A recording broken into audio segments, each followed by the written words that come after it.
Ibrani pasal 9. Memang perjanjian yang pertama juga mempunyai peraturan-peraturan untuk ibadah dan untuk tempat kudus buatan tangan manusia. Sebab ada dipersiapkan suatu kemah, yaitu bagian yang paling depan, dan di situ terdapat kaki dian dan meja dengan roti sajian.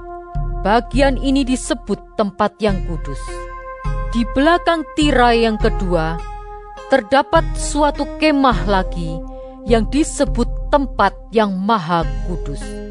Di situ terdapat mezbah pembakaran ukupan dari emas, dan tabut perjanjian yang seluruhnya disalut dengan emas. Di dalam tabut perjanjian itu tersimpan buli-buli emas berisi mana, tongkat Harun yang pernah bertunas, dan loh-loh batu yang bertuliskan perjanjian, dan di atasnya kedua kerub kemuliaan yang menaungi tutup pendamaian. Tetapi hal ini tidak dapat kita bicarakan sekarang secara terperinci.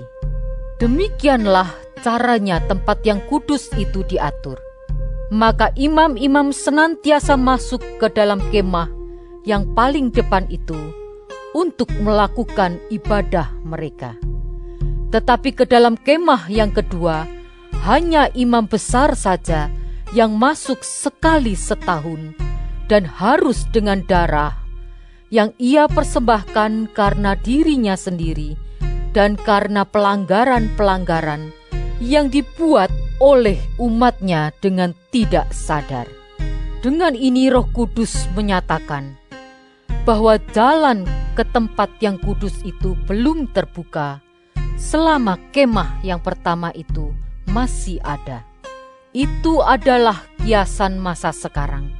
Sesuai dengan itu, dipersembahkan korban dan persembahan yang tidak dapat menyempurnakan mereka yang mempersembahkannya menurut hati nurani mereka, karena semuanya itu di samping makanan, minuman, dan pelbagai macam pembasuhan hanyalah peraturan-peraturan untuk hidup insani yang hanya berlaku sampai tibanya waktu pembaharuan. Tetapi Kristus telah datang sebagai imam besar untuk hal-hal yang baik yang akan datang. Ia telah melintasi kemah yang lebih besar dan yang lebih sempurna, yang bukan dibuat oleh tangan manusia, artinya yang tidak termasuk ciptaan ini. Dan ia telah masuk satu kali untuk selama-lamanya ke dalam tempat yang kudus, bukan dengan membawa darah domba jantan dan darah anak lembu, tetapi dengan membawa darahnya sendiri.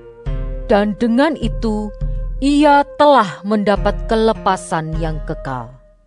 Sebab jika darah domba jantan dan darah lembu jantan dan percikan abu lembu muda menguduskan mereka yang najis, sehingga mereka disucikan secara lahiriah, betapa lebihnya darah Kristus yang oleh Roh yang kekal telah mempersembahkan dirinya sendiri kepada Allah sebagai persembahan yang tak bercacat, akan menyucikan hati nurani kita dari perbuatan-perbuatan yang sia-sia, supaya kita dapat beribadah kepada Allah yang hidup.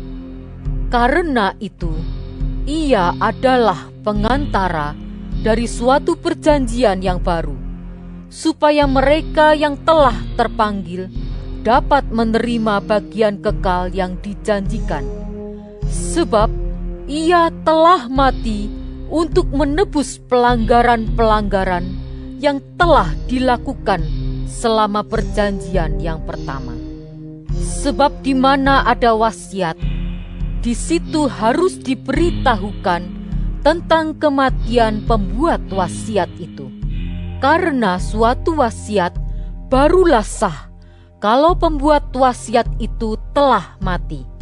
sebab ia tidak berlaku selama pembuat wasiat itu masih hidup. Itulah sebabnya, maka perjanjian yang pertama tidak disahkan tanpa darah. Sebab sesudah Musa memberitahukan semua perintah hukum Taurat kepada seluruh umat, ia mengambil darah anak lembu dan darah domba jantan, serta air dan bulu merah dan hisop, lalu memerciki kitab itu sendiri dan seluruh umat sambil berkata, "Inilah darah perjanjian yang ditetapkan Allah bagi kamu." Dan juga kemah dan semua alat untuk ibadah dipercikinya secara demikian dengan darah. Dan hampir segala sesuatu disucikan menurut hukum Taurat dengan darah, dan tanpa penumpahan darah tidak ada pengampunan. Jadi segala sesuatu yang melambangkan apa yang ada di surga haruslah ditahirkan secara demikian. Tetapi benda-benda surgawi sendiri oleh persembahan-persembahan yang lebih baik daripada itu.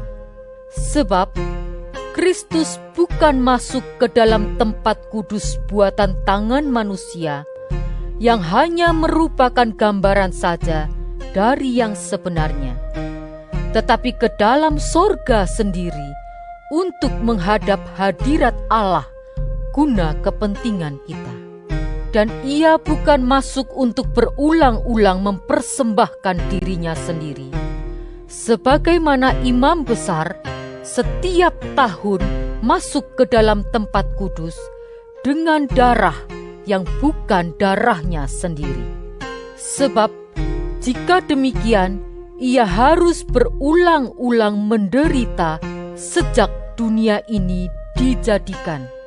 Tetapi sekarang ia hanya satu kali saja menyatakan dirinya pada zaman akhir untuk menghapuskan dosa oleh korbannya.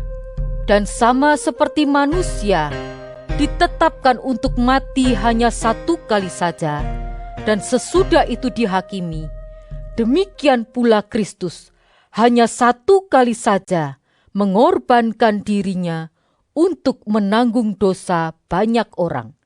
Sesudah itu, ia akan menyatakan dirinya sekali lagi tanpa menanggung dosa untuk menganugerahkan keselamatan kepada mereka yang menantikan Dia.